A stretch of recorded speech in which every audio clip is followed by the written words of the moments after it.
이제 대선이 끝났습니다. 지금까지는 거래도 굉장히 위축되어 있는 상황이고, 네. 자, 매수자들이 움직임이 없었잖아요. 그렇죠. 오랜만에 온 매수자 우위 시장이다. 뭐 이런 네. 얘기도 네네네네. 많았는데, 이제 대선 이후에 부동산 시장 흐름은 어떻게 될까요? 개인적인 생각을 말씀드리면 흐름은 크게 바뀌지는 않을 것 같아요. 한동안은.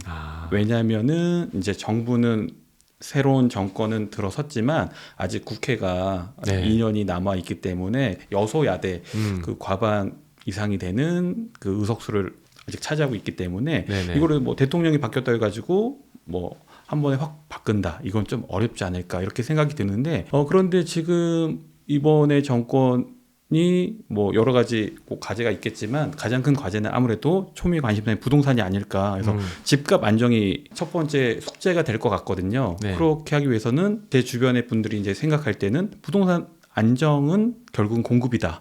근데 이게 문제가 뭐냐면 단기적으로 공급량을 늘릴 수 없기 때문에 신축은 특히나 늘릴 수 없기 때문에 그러면 기존에 있던 구축 잠겨있던 뭐 다주택자들의 아니면은 갈아타기 수요에 대한 그런 매물들을 이제 시장에 나오게끔 유도를 해야 되는데 그러면 규제를 좀 완화로 풀어주지 않을까 그런 기대가 있거든요. 그럼 이렇게 되면 이제 매물이 나오긴 나오는데 아직까지 우리가 원하는 만큼의 매물은 나오지 않기 때문에 한동안은 상승장이 이어질 것 같거든요. 근데 여기서 조금 유의하셔야 되는 게 뭐냐면 2019년도에서 21년도처럼 큰 상승장이 아니라 그냥 소폭으로 그냥 완만하게 한 2, 3년 정도는 짧게는 1, 2년, 한 중장기적으로 한 3, 4년까지는 괜찮지 않을까.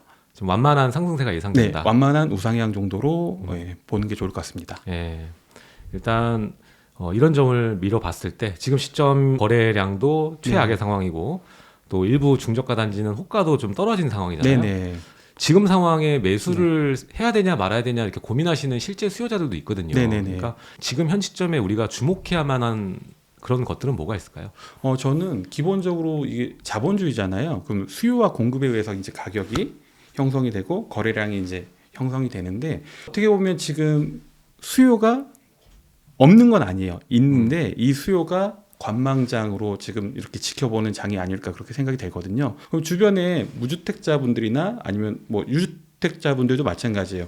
기회만 된다면 조건만 좋으면 집을 사겠니? 이렇게 물어보면 대부분 다 사시겠다고 하거든요. 그러면 그 얘기는 뭐냐면 물리적인 수요는 살아 있는데 대기하고 있는데 문제는 뭐냐 심리적인 수요가 지금 잡혀 있다는 거죠. 그래서 뭐 각종 규제라든가 특히 뭐 대출, 세금 이런 규제 때문에 눈치 보고 있는 장인데 이런 심리적인 부분만 풀어준다 그러면 이 물리적인 수요가 줄어들지 않았기 때문에 저는 거래가 더 살아날 수 있고 가격도 올라간다고 보거든요. 특히나 실수요자 분들이라고 하면 이런 정말 수요가 사라져서 거래가 뜸해진 건지 그리고 호가가 떨어진 건지를 한번 생각해 보시고요. 그게 아니라 심리적인 요인 때문에 지금 대기 수요는 있는데 지금 시장이 이렇게 좀 침체해 있는 것 같다. 그렇게 생각 드시면 매수하시는 거를 좀 더 관심 있게 네, 관망하면서 네네네. 타이밍 지켜봐라. 네, 그게 좋을 것 같습니다. 네. 그럼 어떻게 보면 지금 약간 보수적으로 봐도 무방하겠네요.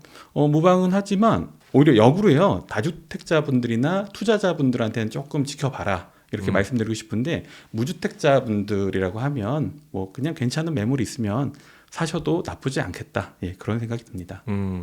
임대입법. 네네. 그게 이제 2년이 돌아가면서 갱신을 한 임대차 수요자들이 새로운 계약을 맺어야 맞습니다. 되는 시점이 옵니다. 네네. 예, 그래서 전세가가 또 올라갈 거다 이러한 의견들도 네네. 있는데 네네. 거기에 대해서는 또 어떻게 생각하시는지?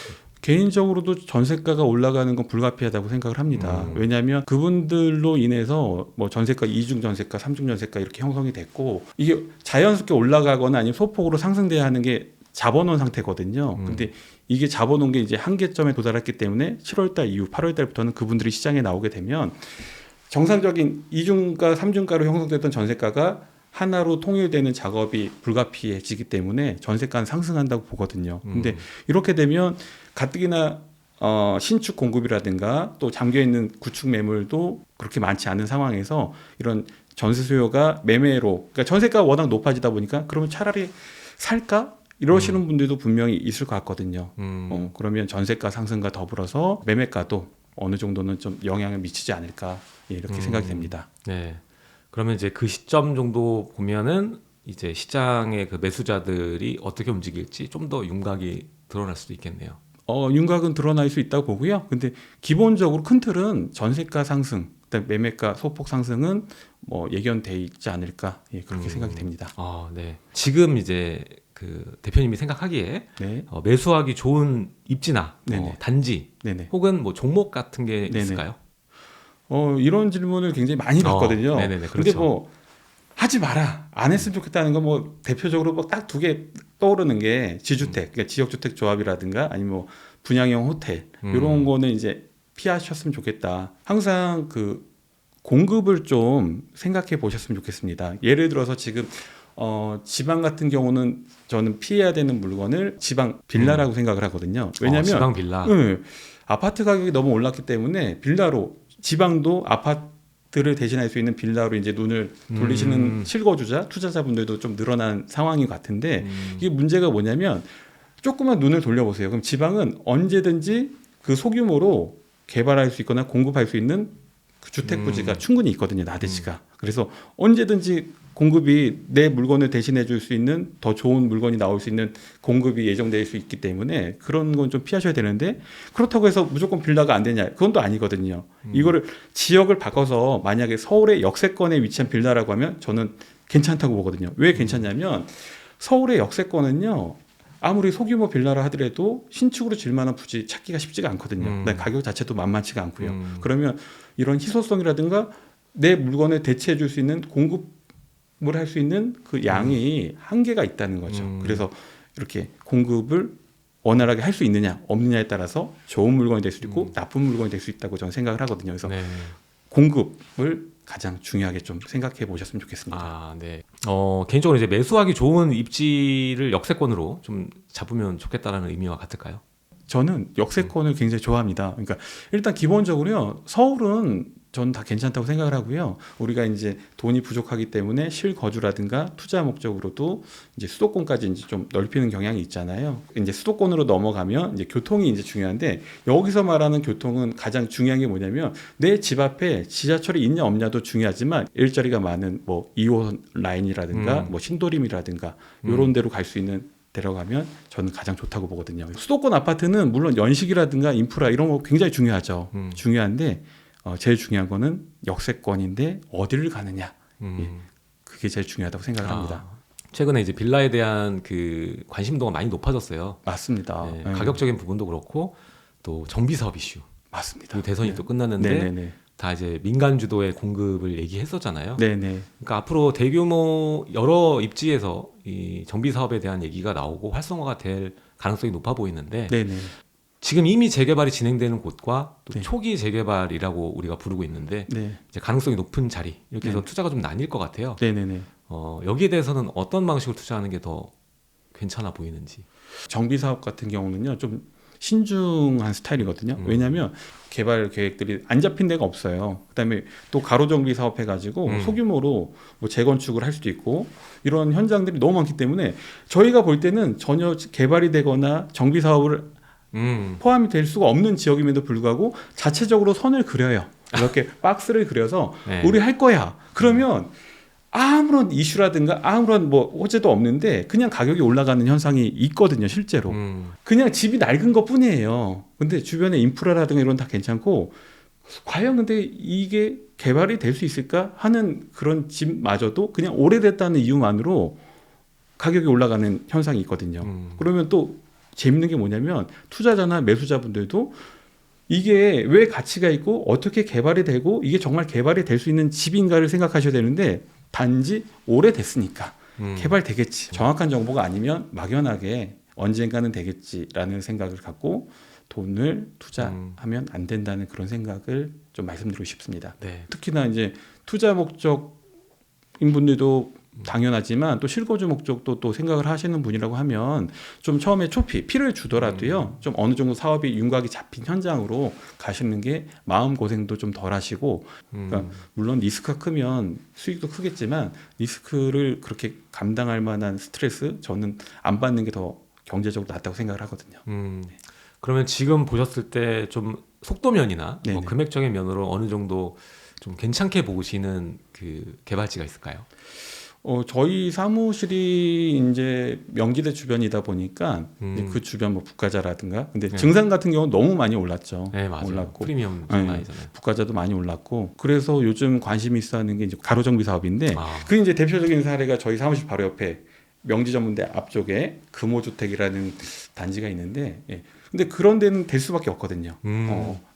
동일도 충분히 나왔고 이미 뭐 어느 정도 윤곽이 나온 단지이기 때문에 네. 예. 대형 단지를 찾다 보니까 물론 좋죠. 근데 너무 가격이 비싸다 보니까 좀 중소형 단지 예. 한 300세대 정도 되는 그러니까 아파트를 지었을 때 한 세 동에서 한 두 동에서 한 네 동 정도 사이 나오는 소규모 단지도 서울은 괜찮지 않을까 예. 네. 그렇게 생각이 됩니다. 강북 횡단선이 그렇죠. 횡단선하고 좌우에, 그렇죠. 네, 호재가 있으니까 네네. 요들 지역은 기존 구축 아파트들도 사실 요즘에 보니까 가격도 좀 20평대 소형 보니까는 네네. 중저가 단지들이 몰려 있는 네네. 구축들 같은 경우에는 호가도 많이 좀 내려와 있더라고요. 네네. 그 좀 실수요 목적이신데 좀 경제적인 이제 자금 여력이 좀 부족한 분들한테 좀 권해드리고 싶은 전 틈새 시장을 신축 말고요. 한 15년에서 20년 정도 된 이제 구축에 접어드는 아파트도 괜찮다고 보거든요. 왜냐하면 가성비가 너무 좋아요. 참 재밌는 게 요즘 아파트 시장을 보면요. 강북 지역의 아파트를 보면 최종적으로 남는 거는 부동산 입지인데 입지가 중요한 게 아니라 새 아파트냐 아니냐에 따라서 가격이 양분화 많이, 확 예. 돼버렸거든요. 그래서 이게 구축이긴 하지만 입지가 너무 좋아요. 그리고 얘는 입지도 안 좋은데 그냥 새 아파트인데 가격 차이가 이거 훨씬 비싸거든요. 근데 사람들의 눈은 다 이쪽으로 가 있거든요. 맞아요. 그럼 눈을 살짝 돌려서 이 아파트로 오면 가격도 괜찮고 살기도 괜찮고 향후에 시세 차익도 좀 누릴 수 있지 않을까 그런 게 보이거든요. 그래서 아니 20년이 넘었는데 이거 어떻게 살아요? 이런 분들 많거든요. 근데 20년 돼도요 살 수 있고요. 가격 다 올라가거든요. 그래서 돈이 부족하다 그러면 무조건 새 아파트만 무리해서 돈을 더 모아야 되겠다. 나중에 사야지 이런 생각보다는 스텝 바이 스텝으로 구축 아파트부터 시작하셔도 좋다고 생각을 합니다. 무주택자분들인데 정말 안타까운 게 정말 연봉 높으세요. 고소득자인데 집이 없어요. 왜냐하면 그분은 눈높이도 너무 높은 데다가 돈을 강남 보고 오롯이 있어. 그렇죠. 2, 30억 대출도 안 되는 뭐 30억짜리 아파트를 본인 월급 물론 2천만 원 받아요. 그러면 그걸 어떻게 사죠? 근데 그분은 한 번에 그것만 바라보고 있기 때문에 못 산다는 거예요. 그러면서 집값은 너무 비싸 이렇게 하소연만 하시는 경우가 있는데 집은 제발 좀 2% 부족하더라도 집으로 사셔라. 그런 말씀드리고 싶습니다. 네, 아주 좋은 조언을 또 주셨습니다.